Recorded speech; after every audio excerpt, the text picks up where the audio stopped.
जी बिहार झारखंड पर आपके साथ मैं हूं पलक प्रकाश। चलिए आपको दिखाएंगे रफ्तार के साथ खबरें। मांडर उपचुनाव की मतगणना आज सुबह 8 बजे से शुरू हो चुकी है काउंटिंग। कांग्रेस और बीजेपी दोनों दल कर रहे जीत का दावा। वोटों की गिनती शुरू होने से पहले मांडर विधानसभा क्षेत्र के लिए स्ट्रांग रूम को खोलने का किया गया काम, जहां सभी ईवीएम को वोटिंग के बाद सुरक्षित रखा गया। मांडर विधानसभा उपचुनाव के लिए मतगणना के लिए 3 हॉल बनाए गए हैं। इनमें 21 टेबल पर काउंटिंग हो रही है। काउंटिंग सेंटर के बाहर भी सुरक्षा के व्यापक इंतजाम। अगले हफ्ते सरकार बनाने की तैयारी में शिंदे गुट। सरकार बनने के बाद शिंदे गुट के नेता, मंत्री, विधायक और सांसद अयोध्या दर्शन के लिए जाएंगे। बाला साहेब के नाम तक पहुंची महाराष्ट्र की सियासी लड़ाई। उद्धव ठाकरे ने एकनाथ शिंदे को दिया चैलेंज। कहा, बाला साहेब के नाम पर वोट मांगने का अधिकार नहीं, अपने बाप के नाम पर वोट मांगकर दिखाएं।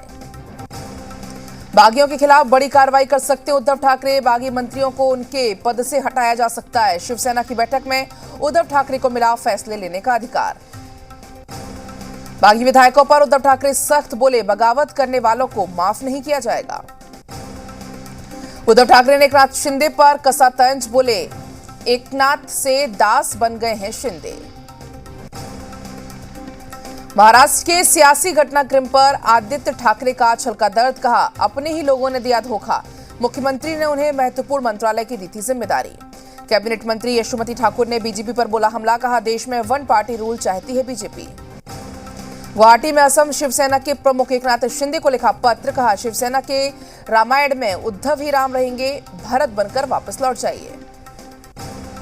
महाराष्ट्र के ठाणे में शिवसेना के कार्यकर्ताओं ने किया हंगामा। एकनाथ शिंदे के बेटे श्रीकांत शिंदे के दफ्तर में की तोड़फोड़। महाराष्ट्र में जारी राजनीतिक घटनाक्रम को लेकर Mumbai police alert. Mumbai police ने छुट्टी पर गए जवानों को तुरंत ड्यूटी ज्वाइन करने को कहा। G7 बैठक में शामिल होने वाले जर्मनी पहुंचे पीएम मोदी आज भारतीय समुदाय के लोगों को करेंगे संबोधित। राष्ट्रपति चुनाव में बीएसपी ने द्रौपदी मुर्मू को समर्थन देने का किया ऐलान। ममता बनर्जी को लेकर जताई नाराजगी। पटना में ड्रग्स इंस्पेक्टर के कई ठिकानों पर छापा। नोटों से भरे 5 बोरा, कई जमीन के पेपर बरामद। आय से अधिक संपत्ति का मामला। महबूबा मुफ्ती ने सरकार पर लगाया आरोप। कहा, जम्मू कश्मीर के लोगों को शक्तिहीन करने के सभी हथकंडे अपनाए जा रहे। पीडीपी अध्यक्ष महबूबा मुफ्ती का बीजेपी पर निशाना। कहा, मैंने अपने जीवन में इससे भ्रष्ट सरकार कहीं नहीं देखी। महबूबा मुफ्ती ने कहा, एमपी महाराष्ट्र में विधायकों की खरीद फरोख्त हुई। भ्रष्टाचार का इससे बड़ा उदाहरण इतिहास में कहीं नहीं। तीस्ता पर हमलावर हुई बीजेपी। साबित पात्रा ने कहा, तीस्ता फर्जी सर्टिफिकेट बनवा रही थी, गवाहों को गुमराह कर रही थी, झूठे एफिडेविट बनवाती थी। सुप्रीम कोर्ट की टिप्पणी के बाद सीतलवाड़ पर एक्शन। गुजरात एटीएस ने तीस्ता सीतलवाड़ को लिया हिरासत में। तीस्ता सीतलवाड़ को अहमदाबाद ले गई एसआईटी। एससी ने सीतलवाड़ और में जांच की जरूरत बताई थी। आपको बता दें, सीतलवाड़ पर गुजरात की छवि खराब करने का आरोप। दिल्ली के शहादरा में पुलिस को मिली बड़ी कामयाबी। 46 किलो गांजे के साथ 2 तस्कर गिरफ्तार। रामपुर और आजमगढ़ लोकसभा उपचुनाव के आ जाएंगे नतीजे। सुबह 8 बजे से शुरू हो चुकी है वोटों की गिनती। अगले महीने पीएम मोदी ने वाराणसी के दौरे के लिए सीएम योगी ने लिया तैयारियों का जायजा। सीएम योगी ने जनप्रतिनिधियों से किया संवाद। सीएम योगी ने अधिकारियों के साथ की विकास के कार्यों पर चर्चा। आज सुबह 9 बजे वाराणसी से लखनऊ के लिए रवाना होंगे सीएम योगी। यूपी के बरेली जिला अस्पताल में डिप्टी सीएम ब्रजेश पाठक का छापा। 3 दिन से बाहर पड़े मरीज को कराया भर्ती। डॉक्टर्स की ब्रजेश पाठक ने लगाई क्लास। पत्थरबाजों से निपटने के लिए योगी सरकार की बड़ी तैयारी। हर जिले में बनेगी 50 पुलिसकर्मियों की स्पेशल टीम। प्रयागराज अटाला हिंसा पर आरोपियों पर शिकंजा। एआईएमआईएम जिलाध्यक्ष शाह आलम के भाई के घर पर पीडीए का नोटिस। कानपुर में भीड़ को रुमाल का इशारा देकर बुलाने वाला गिरफ्तार। बाबा बिरयानी का स्टाफ अजीम चढ़ा पुलिस के हत्थे। रिमांड पर लेकर पुलिस कर सकती है पूछताछ। यूपी में आज शाम 5 बजे तक बंद रहेंगी शराब की दुकान और बियर की दुकान। यूपी में आज घोषित किया गया ड्राई डे। आज कौशाम्बी दौरे पर रहेंगे डिप्टी सीएम केशव प्रसाद मौर्य। मां शीतला अतिथि गृह में ई रिक्शे का करेंगे वितरण। पार्टी पदाधिकारियों से भी करेंगे मुलाकात। यूपी में लोगों को जल्द मिलेगी भीषण गर्मी से राहत। मौसम विभाग के मुताबिक यूपी में 27 से 28 जून के लगभग आ सकता है मॉनसून। अग्निपथ योजना के विरोध में आज देश भर में प्रेस कॉन्फ्रेंस करेगी कांग्रेस। लखनऊ में अजय माकन करेंगे प्रेस कॉन्फ्रेंस। कल मथुरा जाएंगे राष्ट्रपति रामनाथ कोविंद। वृंदावन पहुंचकर श्री बांके बिहारी के मंदिर में करेंगे पूजा अर्चना। कृष्णा कुटीर महिला आश्रम भी जाएंगे। यूपी के ललितपुर में पति पत्नी ने ट्रेन के सामने कूदकर की आत्महत्या। कैंसर की बीमारी से परेशान था दंपति। यूपी के बदायूं में मामूली विवाद में पति ने पत्नी की हत्या की। पुलिस ने मामला दर्ज कर आरोपी राजपाल यादव को गिरफ्तार किया। बुंदेलखंड एक्सप्रेस वे का 97% काम हुआ पूरा। जुलाई के दूसरे सप्ताह में पीएम मोदी कर सकते हैं उद्घाटन। यूपी के फतेहपुर में सेना की भर्ती की तैयारी कर रहे युवक ने फांसी लगाकर दी जान। परिजनों ने कहा अग्निपथ योजना आने से परेशान था युवक। यूपी के देवरिया में तेज रफ्तार ट्रक ने बच्चे को कुचला। गुस्साए लोगों ने ट्रक में लगाई आग। ट्रक चालक मौके से फरार। लखनऊ में दिन दहाड़े रेलवे ठेकेदार की हत्या। बिहार पुलिस की वर्दी में आए बदमाशों ने घर में घुसकर मारी गोली। आज राजगढ़, गुना, ग्वालियर में दौरे पर रहेंगे सीएम शिवराज। राजगढ़ में दोपहर करीब 1:45 बजे बीजेपी प्रत्याशियों के समर्थन में करेंगे जनसभा। आज सागर में शक्ति प्रदर्शन करेंगे कमलनाथ। आपका कमलनाथ आपके साथ अभियान के तहत सागर में करेंगे रोड शो। कांग्रेस प्रत्याशी के समर्थन में करेंगे प्रचार। आज मध्य प्रदेश बीजेपी के हर बूथ पर सुनी जाएगी मन की बात। बीजेपी के वरिष्ठ नेता और कार्यकर्ता रहेंगे मौजूद। उमरिया जिले में नगरीय निकाय चुनाव के बागी प्रत्याशियों को बीजेपी की चेतावनी। कहा चुनाव में पार्टी से बगावत की तो बाहर का रास्ता दिखाएंगे। एमपी के सीहोर में घाट के निर्माण में घटिया सामग्री इस्तेमाल करने से दर्दनाक हादसा। निर्माणाधीन दीवार गिरने से मजदूर की मौत। मध्य प्रदेश के रीवा में आकाशीय बिजली गिरने से 3 साल के बच्चे की मौत। खेत में काम कर रहे 13 लोग हुए घायल। मध्य प्रदेश के सतना में दर्दनाक हादसा। दीवार गिरने से वोट डालने आए एक 52 वर्षीय शख्स की हुई मौत। जेडीयू बीजेपी दोनों भाई की तरह बयानबाजी करने के बाद भी नहीं गिरेगी सरकार, बोले मंत्री मोहम्मद जमा खान। कहा सोच अलग अलग लेकिन रास्ता एक। पटना में काले कुबेर का ड्रग इंस्पेक्टर। छापेमारी में 1,59,00,000 रुपए की अवैध संपत्ति हुई जब्त। 3 करोड़ कैश भी मिला। बिहार में फिर बढ़ने लगा है कोरोना का खतरा। पटना एम्स में मरीजों की संख्या 5 के पास हुई। संक्रमित होने वालों में से एक बच्चा भी शामिल।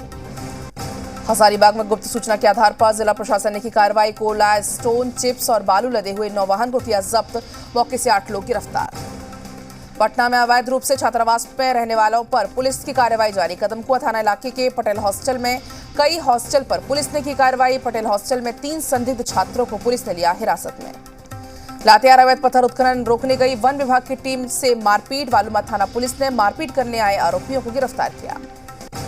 बेगूसराय में घर के पंखे से लटकता मिला नवविवाहिता का शव। मायके वालों ने ससुराल पक्ष पर लगाया हत्या का आरोप। मुंगेर के भलार रोड में 40 लीटर अवैध महुआ शराब हुआ बरामद। पुलिस ने 2 तस्कर को गिरफ्तार किया। भागलपुर के विसर्जन घाट पर शत विशत अवस्था में मिला युवक का शव। परिजनों ने हत्या कर फेंके जाने की शव आशंका जताई। मुजफ्फरपुर के सेंट्रल जेल में बंद अमेरिकी नागरिक को रिहा किया गया। साल 2018 में बिना वीजा के भारत में प्रवेश के आरोप में मधुबनी एसएसबी ने किया था गिरफ्तार। खूंटी के जंगल में पत्ते चुनने आई महिलाओं को शत विशत परिस्थिति में दिखा शव। महिलाओं ने गांव वालों को दी सूचना। शव मिलने के बाद इलाके में फैली सनसनी। अरवल पुलिस को मिली बड़ी कामयाबी। पंजाब नेशनल बैंक लूटकांड का किया खुलासा। लूटकांड में शामिल 5 आरोपियों को किया गिरफ्तार। पटना के पीरबहोर में कार से बाइक टकराने के बाद हुआ हादसा। कार सवार ने बाइक पर तानी बंदूक। पुलिस ने कार सवार शख्स के साथ हथियार भी किए बरामद। बेतिया के शिकारपुर में होमगार्ड की संदिग्ध हालातों में मौत। हार्ट अटैक से मौत की आशंका। जांच में जुटी पुलिस। बोकारो के गोमिया में शराब के नशे में दामाद बना दरिंदा। ससुराल पहुंचकर पत्नी पर ईंट से किया हमला। बेटी को बचाने आई सास पर भी किया वार। मुंगेर में श्री कृष्ण सेतु पर ट्रक और बाइक में हुई जोरदार टक्कर। हादसे में 3 लोग गंभीर रूप से घायल। मौके से ट्रक चालक ट्रक लेकर फरार। सासाराम में पिकअप वैन और ऑटो में जोरदार टक्कर। ऑटो में सवार मां बेटे समेत 3 की मौत। नोखा थाना इलाके में हुआ हादसा। नालंदा में ट्रक और टैंकर के बीच जबरदस्त टक्कर। दोनों वाहनों के बीच सड़क पर लगी आग। फायर ब्रिगेड के पहुंचने से पहले ही दोनों गाड़ियां जलकर हुई खाक। पलामू के मेदिनीनगर में वर्कआउट करने के दौरान युवक की मौत। इधर सीसीटीवी फुटेज के आधार पर मामले की जांच चल रही है। बांका में ट्रैक्टर और बाइक में जोरदार टक्कर। हादसे में बाइक चालक की मौत। बोकारो में 17 साल के छात्रा को जहरीले सांप ने काट लिया। आनन फानन में सामुदायिक अस्पताल में कराया गया भर्ती, जहां से उसको रिम्स रेफर किया गया। भागलपुर में कॉलेज कैंपस में क्रिकेट खेल रहे छात्र को सांप ने काट लिया। मौके पर मौजूद छात्रों ने सांप को बोतल में बंद कर इलाज के लिए अस्पताल कराने पहुंचे। वहीं छात्र ने वन विभाग को पूरी घटना की जानकारी दी। बेगूसराय में सांप काटने के बाद परिजनों ने झाड़ फूक के चक्कर में महिला की मौत हो गई। घटना साहिबपुर कमाल थाना के कुरहा बिंटोली गांव की। मधुबनी जिले के कमला थाना इलाके में नदी में जलस्तर में कमी आने के बाद कटाव की स्थिति बन गई है। कटाव के कारण शहर पर फिर से खतरा मंडराने लगा। स्थानीय विधायक ने कटाव स्थल का जायजा लिया। पटना के ड्रग इंस्पेक्टर जितेंद्र कुमार ने 4 ठिकानों पर निगरानी विभाग का छापा। आय से अधिक संपत्ति का मामला, भारी मात्रा में कैश, प्रॉपर्टी के कागजात जब्त। सिवान में जमीन विवाद को लेकर 2 पक्षों में खूनी संघर्ष, मारपीट में करीब 15 लोग घायल, वहीं 4 लोगों की हालत गंभीर। लखीसराय में पुलिस को मिली बड़ी कामयाबी। पुलिस ने स्टेशन के पास 94 बोतल विदेशी शराब के साथ 3 को किया गिरफ्तार। खूंटी जिले में जंगली हाथी के मुख्य पथ पर पहुंचने से मचा हड़कंप। हाथियों ने पेड़ पर लगे फल और सब्जियों को पहुंचाया नुकसान। मसौड़ी के तारगना स्टेशन पर अनारक्षित टिकट को किया गया दुरुस्त। 8 जून के अग्निपथ प्रोटेस्ट के दौरान सिस्टम क्षतिग्रस्त होने से नहीं मिल पा रहा टिकट। मुंगेर में अंचल अधिकारी के साथ दुर्व्यवहार करने का मामला, अंचल होमगार्ड के हस्तक्षेप के बाद उसके साथ धक्का मुक्की भी की गई। अंचल अधिकारी की शिकायत के बाद पुलिस मामले की जांच में जुटी। बोकारो जिले के कलेक्ट्रेट स्थित सभा कक्ष में समीक्षा बैठक की गई। केंद्रीय राज्य मंत्री भारत सरकार प्रतिभा भौमिक ने बैठक की अध्यक्षता की। मधुबनी पहुंचे जल संसाधन मंत्री संजय झा। फुलपरास प्रखंड में रामनगर गांव के बुतही बलान पूर्वी तटबंध पर जीएसबी का किया शिलान्यास। गया जिले के बीजेपी कार्यालय में संगोष्ठी का आयोजन किया गया। जिला अध्यक्ष धनराज शर्मा की अध्यक्षता में संगोष्ठी की गई। इस कार्यक्रम में कृषि मंत्री अमरिंद्र प्रताप सिंह भी शामिल हुए। इंग्लैंड के खिलाफ होने वाले टेस्ट मैच से पहले टीम इंडिया को लगा बड़ा झटका। कप्तान रोहित शर्मा हुए कोरोना पॉजिटिव। बीसीसीआई की मेडिकल टीम कर रही है देखभाल। बेरस्टो ओवर्टन ने तोड़ा 62 साल का पुराना रिकॉर्ड। दोनों ने इंग्लैंड की ओर से 7वें विकेट के लिए 244 रन की साझेदारी की। आज आयरलैंड के खिलाफ सीरीज का पहला टी20 मैच खेलेगी टीम इंडिया। पहली बार अंतर्राष्ट्रीय मैच में कप्तानी करेंगे हार्दिक पांड्या। हरमनप्रीत ने तोड़ा मिताली राज का रिकॉर्ड। टी20 में सबसे ज्यादा रन बल्लेबाज बनी। मिताली के नाम 89 मैच में 2364 रन बनाने का रिकॉर्ड। पेरिस में आयोजित आर्चरी वर्ल्ड कप में भारतीय तीरंदाज टीम का कमाल। ज्योति सुरेखा और अभिषेक वर्मा की जोड़ी ने फाइनल्स में फ्रांस को हराकर गोल्ड मेडल जीता। रणवीर कपूर, संजय दत्त और वाणी कपूर की फिल्म शमशेरा का ट्रेलर रिलीज। फिल्म में डकैत के किरदार में नजर आएंगे रणवीर कपूर। 22 जुलाई को सिनेमाघरों में होगी रिलीज। फिल्म भूल-भुलैया 2 की सफलता से खुश होकर भूषण कुमार ने कार्तिक आर्यन को गिफ्ट की लग्जरी कार। करीब 4 करोड़ रुपए है कार की कीमत। वरुण धवन और कियारा आडवाणी स्टारर फिल्म जुग जुग जियो को मिल रहा अच्छा रिस्पांस। फिल्म ने 2 दिन में कमाए 21 करोड़ रुपए। 24 जून को फिल्म हुई थी रिलीज। मुंबई में एक्ट्रेस नेहा शर्मा का दिखा ग्लैमरस अंदाज। कैमरे के सामने दिए पोज। रूस यूक्रेन युद्ध का आज 123वां दिन। यूक्रेन पहुंचा अमेरिकी रॉकेट सिस्टम हिमारस। पूर्वी यूक्रेन में रूस के खिलाफ होंगे इस्तेमाल। यूक्रेन के सेवेरोदोनेत्स्क शहर पर रूस का पूरी तरह से कब्जा। पूर्वी हिस्से में यूक्रेन सेना पड़ रही है कमजोर। दोनेत्स्क पर रूस के कब्जे के बाद शहर को छोड़ रहे हैं लोग। बस और रेलवे स्टेशन पर लगी लोगों की भीड़। पूर्वी हिस्से में रूसी कब्जे पर बोले जेलेंस्की, कहा खोए हुए शहरों को वापस जीतेगा यूक्रेन। दोनेत्स्क, लुहांस्क सभी को वापस जीतेंगे। यूक्रेन में रूसी सेना की काफिले पर किया गया हमला। रूसी सैनिकों ने की जवाबी कार्रवाई। रूसी सैनिकों के कैमरे में कैद हुई मुठभेड़ की तस्वीरें। यूक्रेन के दूसरे सबसे बड़े शहर खार्किव पर रूस ने फिर किया मिसाइल हमला। 123 दिन से जारी युद्ध में खार्किव की कई रिहायशी और सरकारी इमारतें हो चुकी हैं तबाह। पूर्वी हिस्से में हार के बाद यूक्रेन जल्द बदल सकता है अपनी सैन्य रणनीति। यूक्रेन की खुफिया एजेंसी ने दी जानकारी। दोनेत्स्क में जारी आमने सामने की लड़ाई। दोनों देशों के सैनिक कर रहे हैं गोलीबारी।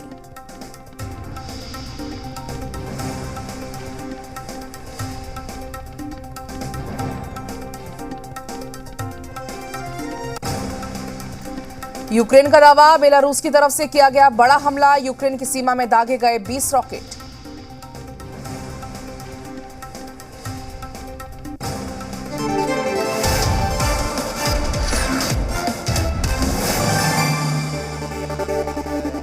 और चलिए अब आपको खबर दिखाते हैं विस्तार से। पीएम मोदी G7 की बैठक के लिए जर्मनी पहुंच गए हैं।